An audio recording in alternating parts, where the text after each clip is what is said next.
Selamat siang. Di sini saya akan menjelaskan hasil dari mini riset IPS terpadu kelompok 2 yang beranggotaan Husna Koirilia Sitompul, Nuramayani, Angelia Pasaribu, Diana Lestari, Basra Jasmir Situmorang, Utami Kesuma, Natasha Ragita Cahyani Silalahi, dan Cindi Malau. Di sini saya akan menjelaskan macam-macam jenis model pembelajaran Jigsaw. Pertama, Whiting Group.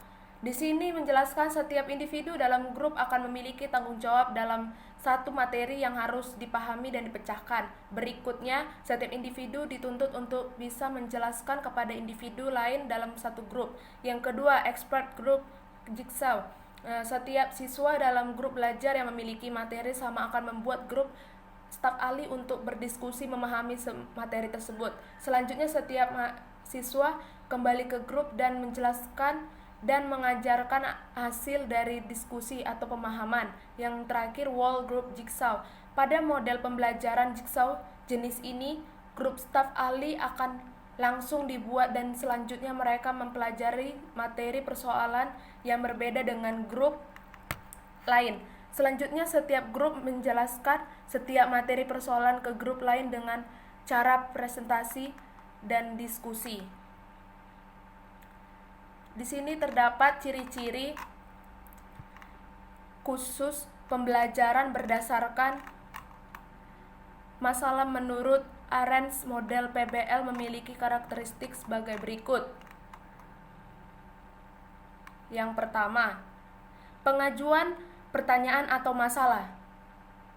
Di sini mengajukan di situasi kehidupan nyata autentik, emang menghindari jawaban sederhana dan memungkinkan adanya berbagai macam solusi untuk situasi tersebut. Yang kedua, penyelidikan autentik.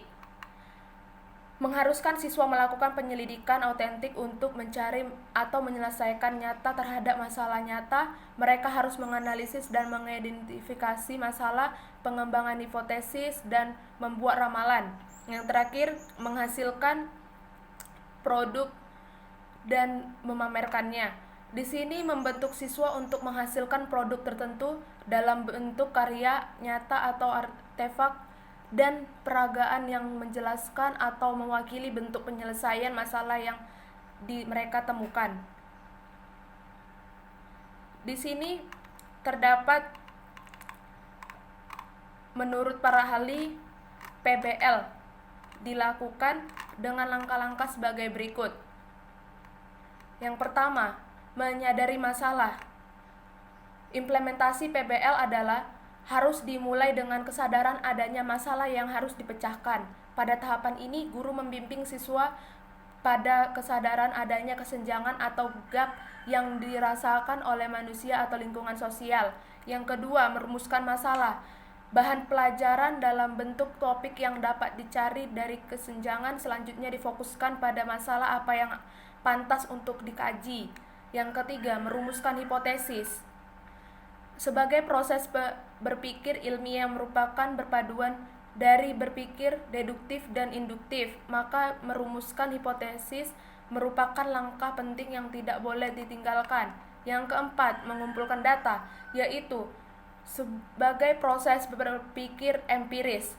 Kebenaran data dalam proses berpikir ilmiah merupakan hasil atau hal yang sangat penting, sebab menentukan cara menyelesaikan masalah sesuai dengan hipotesis yang diajukan harus diajukan sesuai dengan data yang ada. Yang kelima, menguji hipotesis. Di sini berdasarkan data yang dikumpulkan, akhirnya siswa dapat mengumpulkan hipotesis mana yang diterima dan mana yang ditolak kemanapun, atau kemampuan yang diharapkan dari siswa dalam tahapan ini adalah kecakapan menelaah data dan sekaligus membahasnya untuk melihat hubungan dengan masalah yang dikaji. Model pembelajaran role playing.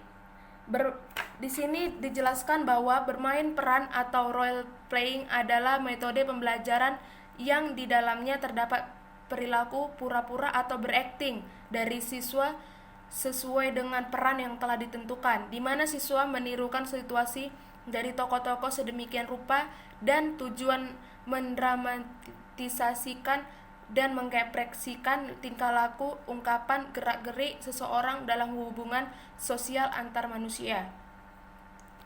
Kesimpulan, penggunaan model pembelajaran yang dapat mendorong tumbuhnya rasa senang siswa terhadap pembelajaran, menumbuhkan dan meningkatkan motivasi dalam mengerjakan tugas, memberikan kemudahan bagi siswa untuk memahami pelajaran sehingga memungkinkan siswa mencapai hasil belajar yang lebih baik. Tiap-tiap model pembelajaran membutuhkan sistem pengelolaan dan lingkungan belajar yang sedikit berbeda. Namun, tidak jarang juga setiap model pembelajaran memiliki kekurangan dalam pemaparannya yang mengakibatkan pembelajaran akan kurang kondusif. Terima kasih. Demikian hasil PPT kami, atau bila ada kurang kata-kata yang saya ucapkan, terlebihnya saya mohon maaf. Selamat siang.